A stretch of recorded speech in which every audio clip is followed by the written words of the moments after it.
This is the Lone Creator YouTube. We hope this video helps. You begin by opening the new Outlook and choosing Calendar.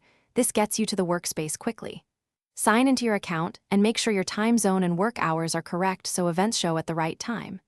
Create a new calendar immediately, name it, pick a color, and set permissions. This isolates work events from personal ones.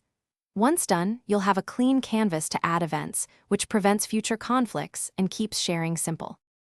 Next, you create and refine events.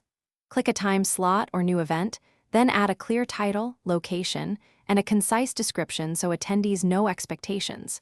Use recurrence for repeating items, set reminders to avoid missed meetings, and apply categories for quick filtering.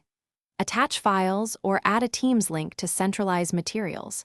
Invite attendees and consult the scheduling assistant to resolve conflicts. This helps you confirm availability and avoids overlapping. To finish, review your day and week views to catch issues quickly. Drag events to reschedule and tweak details.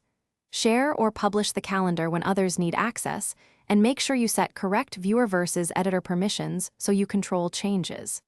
Finally, one troubleshooting tip. If events aren't syncing, toggle account sync and re-add the calendar if needed. Clear the app cache and sign out/in. This usually resolves most sync or permission hiccups without losing data. Thanks for watching. Consider subscribing if we helped you.